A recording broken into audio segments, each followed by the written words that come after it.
Wars caused by man's inability to solve disputes between countries. A country's leaders may envy other countries who have an abundance of land, food, wealth, and possession. War is conflict between nations that leads to hostilities, violence, battles, thievery, and carnage by hand or with weapons. I served in World War II in Europe at age 18. It was the worst winter of my life, and the coldest in Europe in 100 years. We were always cold, wet, dirty, and hungry. We had little or no hot food and lived in foxholes for 6 long weeks. It was a killing field. At the end, our platoon of 35 was down to 7 men. The others killed or wounded. I served with a company of heroes. That's what happened to me in the war.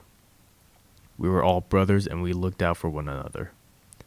I still pray for the guys that never made it home. I remember them and have prayed for them all these years.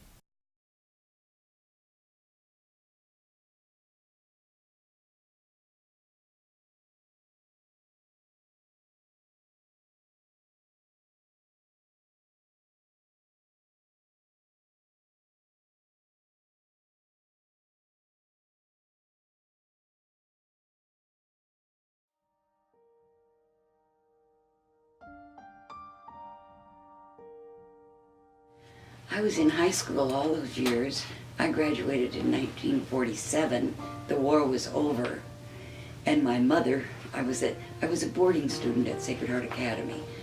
Also, my 3 sisters graduated there.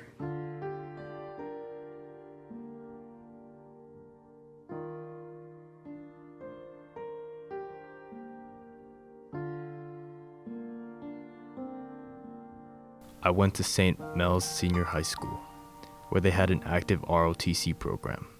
We had to drill and march, have training in weapons and warfare tactics, and march in the parades and events in full uniforms. On September 3, 1939, Neville Chamberlain officially declared war on Germany, and thus, World War II began.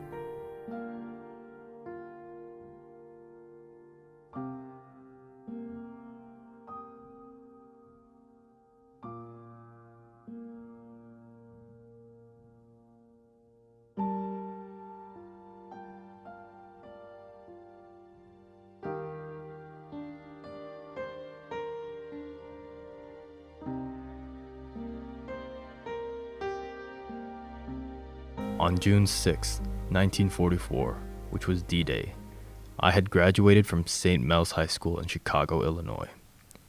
After basic training at Camp Roberts, California, I was sent to Fort Dixon, New Jersey, where we put out to sea and after 6 days arrived in Scotland.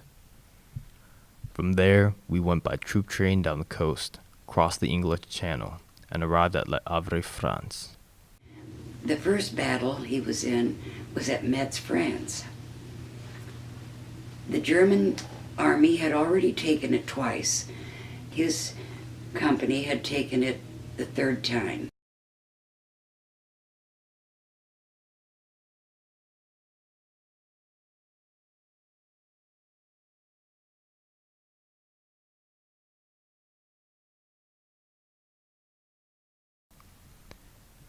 By Thanksgiving, we were in the south of France when General Patton swung our 90th Division north in a 100 miles rush to the Ardennes Forest, and the Battle of the Bulge began. It began on December 17th, 1944, and went on for 6 weeks. There were 1 million men on the battlefield at the Bulge from many countries, the largest group ever assembled in the history of mankind.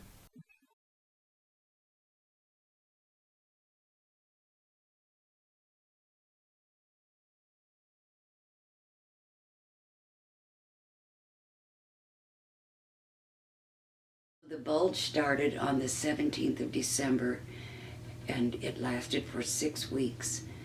He was not injured, but he had a very close call because the German soldiers were camouflaged in complete white suits. There was a deep snow on the ground, and it was the coldest winter in Europe in 100 years. So my husband took his glasses off. He was with 3 other soldiers, and they were crossing a field, and a German soldier jumped up immediately in front of him, and my husband yelled in German, "Hands up!" He couldn't even see the man. He was all in white, and my husband had no glasses. He was always on the front lines. At the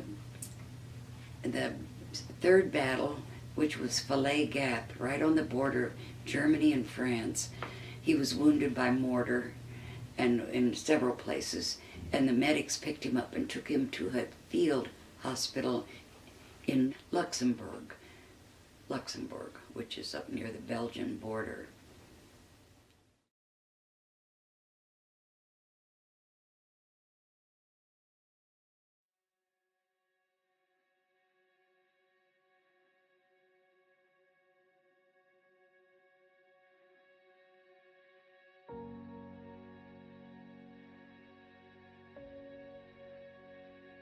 So what they found was that my husband had pneumonia, tonsillitis, an abscessed tooth, and he was quite emaciated because all they had to eat in all those months were K rations.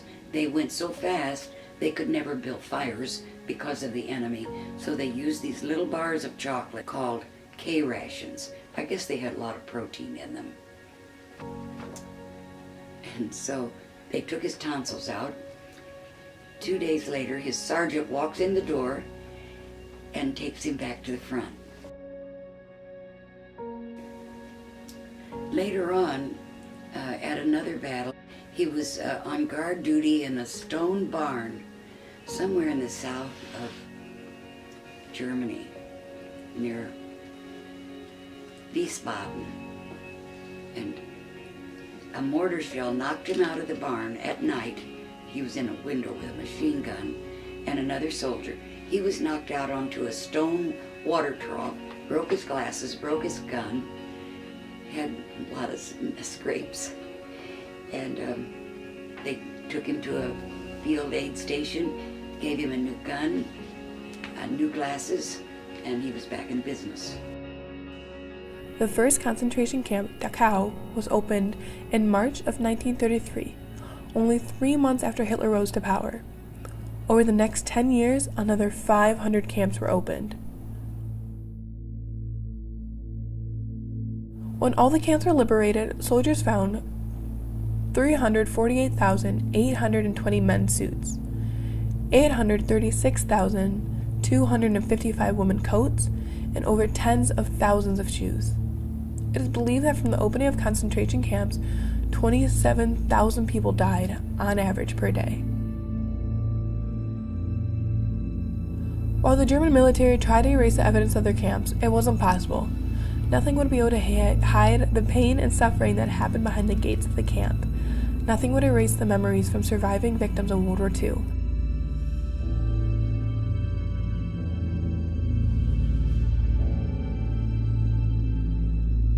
My husband was with Patton, who raced, he believed in speed, and raced across Germany, France and Germany. And they stopped at some prisoner of war camps or labor camps, but the troops behind them had to take care and feed and doctor the prisoners who were mostly near death's door.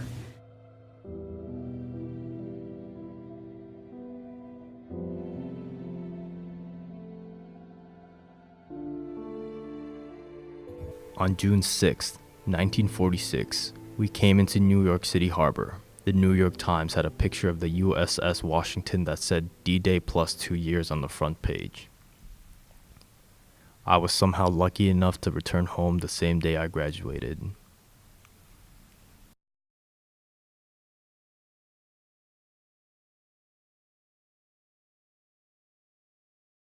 I returned to Quincy College in 1947.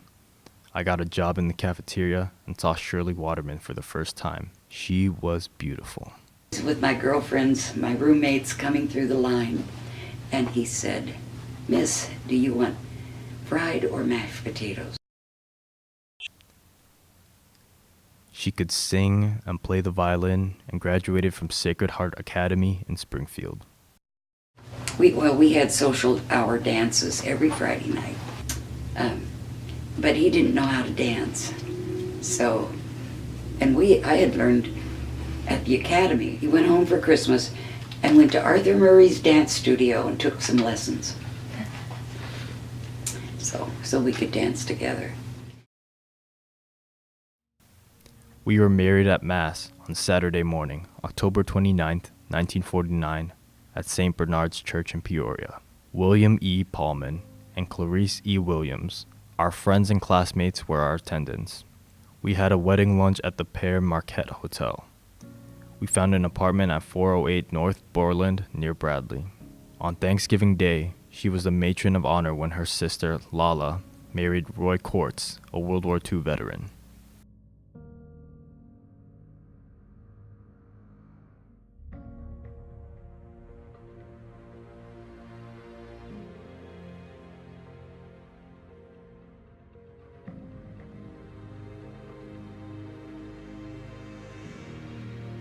That was an interesting time for us too. It was my first time out of the state. We were sent to Panama City, Florida, to Tyndall Air Force Base. And he was put in charge of all the records for the whole unit. And they wanted him to have some experience with flying since he was in the Air Force. So this very emaciated looking young redheaded man took him up in the plane. And I think he'd only had about 2 hours of flight training because they were up and down and buffeted by winds and out over the Gulf of Mexico. And my husband said, "I'll never do that again."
Yes, our little boy was 6 months old. He was sitting up and rolling over, and we played with him on the floor for a while. And I took him to the train station, and then he had to leave. And I went home to Illinois and took a veteran's apartment at Illinois State University with our 6 months old son.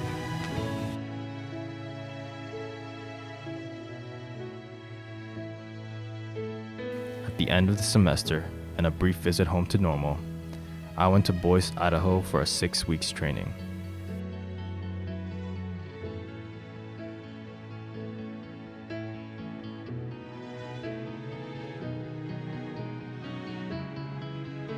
We sailed from San Francisco Harbor in June, arriving at Clark Air Force Base near Manila after 20 days at sea.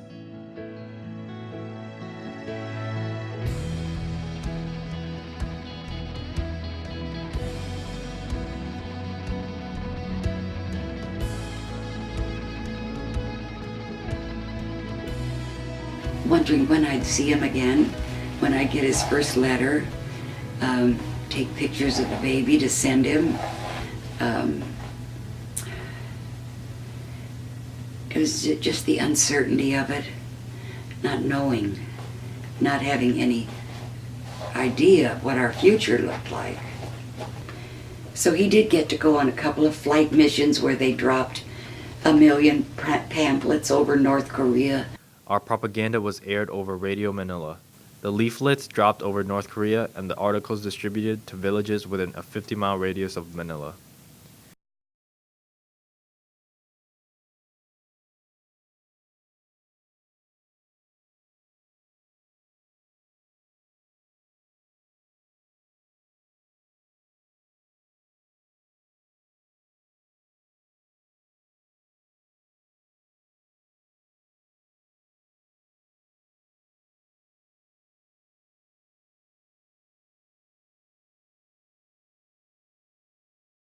The word came down that our unit was to be disbanded and reassigned.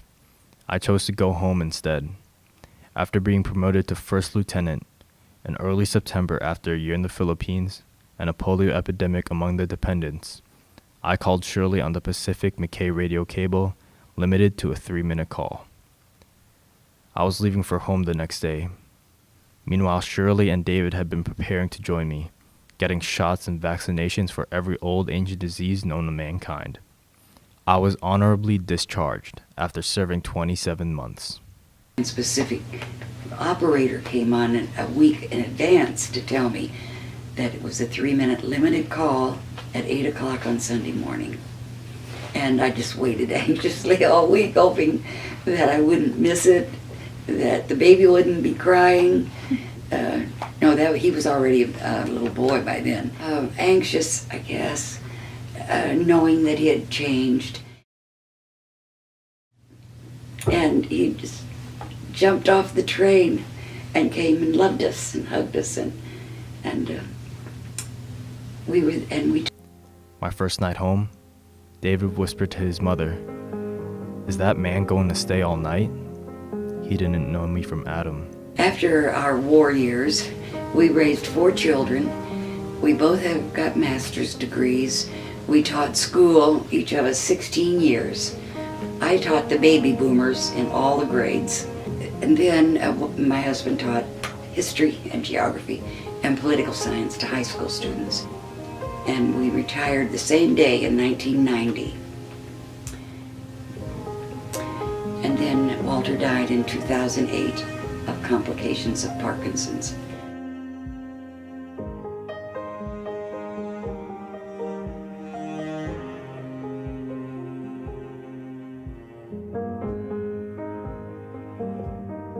I read of a man who stood to speak at the funeral of a friend. He referred to the dates on his tombstone from the beginning to the end. He noted that first came the day of his birth, and spoke of the following date with tears. But he said what mattered most of all was the dash between those years. For the dash represents all the time that he spent alive on earth. And now only those who loved him know what that little line is worth. For it matters not how much we own, the cars, the house, the cash. What matters is how we live and love, and how we spend our dash. So think about this long and hard. Are these things you'd like to change?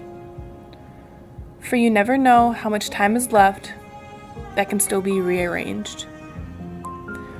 If we could just slow down enough to consider what's true and real, and always try to understand the way other people feel,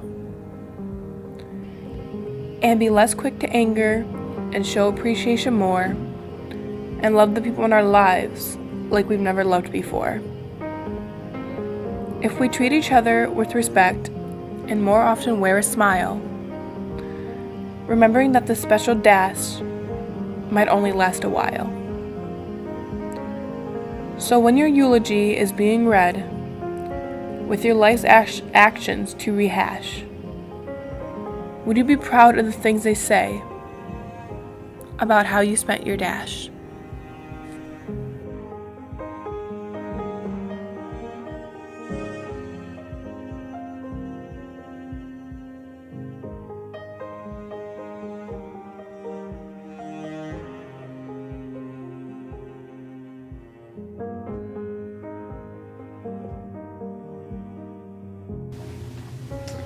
He was full of life and a lot of fun, and he was a good man. He was an Irish Catholic from Chicago. I was an Irish Catholic from a farm in Christian County, Illinois. My son wrote in his college paper, "There could not be more opposite people than my mother and dad."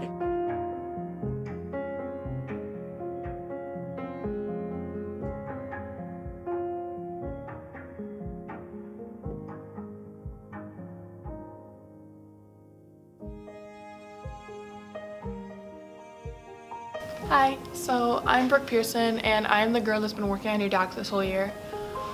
I'm the girl that's been sending you countless messages asking you for pictures of David, pictures of Walter, pictures of your family. I'm the girl who you're supposed to meet back in December, but apparently that huge snowstorm hit, I was never able to see you. And I'm the girl who's been learning your life story for the past 8 months. For me, my senior year has been a really hard time. I went through a really big depression. I've been dealing with depression since 9th grade, but senior year kind of hit me really hard because I lost a lot of friends.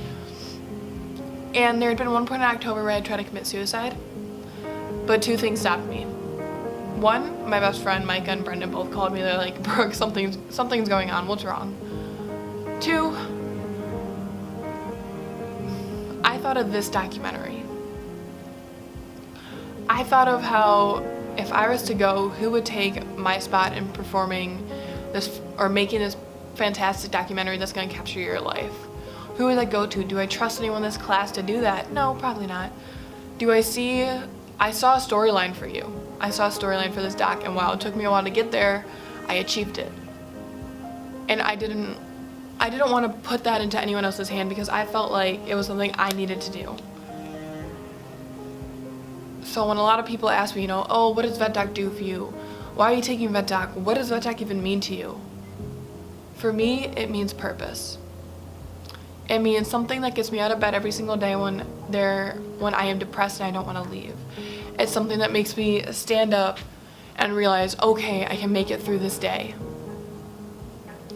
It is something that I have gathered friends from, and I have made memories with the people here who I probably could have never talked to outside of this class.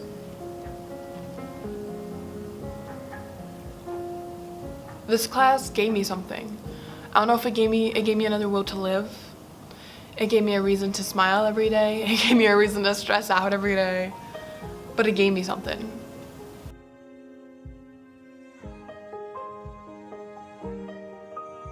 I truly loved my experience here. I am grateful for it. I am excited about the gala. I'm excited about meeting you.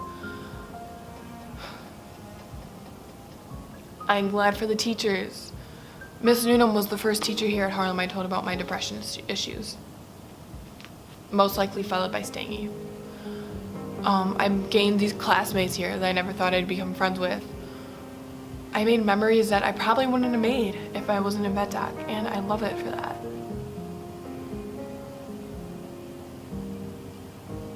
So when people ask me, what did this class do for you in the long run? I can proudly say it gave me a purpose.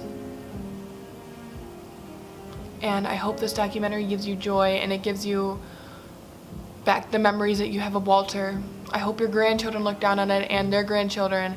And I hope 100 years from now they're still watching this documentary and be like, that was my grandfather. So I hope you enjoy the documentary, Shirley.